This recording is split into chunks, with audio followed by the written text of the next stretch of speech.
Paper chromatography is an analytical technique used to separate and identify the components of a mixture based on their different affinities for two distinct phases, a stationary phase and a mobile phase. In paper chromatography, the stationary phase is typically a strip or sheet of paper, usually made of cellulose, which is relatively inert and porous. The mobile phase is a solvent or a mixture of solvents, which moves through the stationary phase, carrying the different components of the mixture along with it.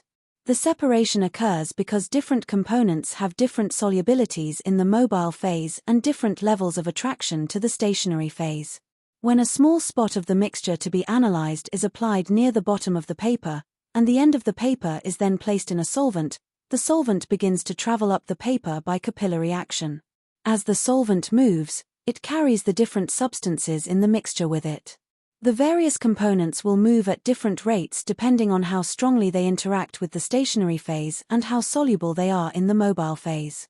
Components that have a higher affinity for the solvent will travel further up the paper, while those that have a greater attraction to the paper will move more slowly and will not travel as far.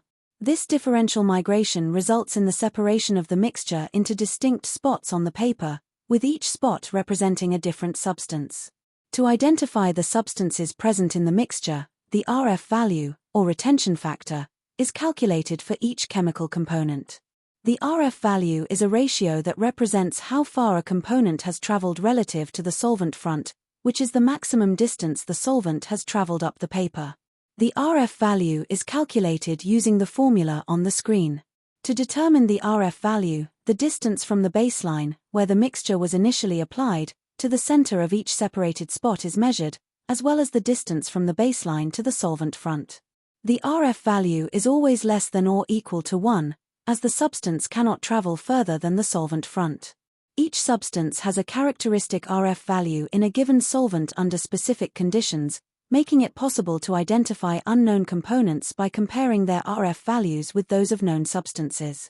Paper chromatography is widely used in laboratories and industry to analyze mixtures, test the purity of compounds, and identify unknown substances. It is particularly valuable in fields like chemistry, biology, and forensics, where it is used to separate amino acids, pigments, drugs, and other compounds. The simplicity, low cost, and effectiveness of paper chromatography make it a powerful tool for separating and analyzing complex mixtures based on their chemical properties.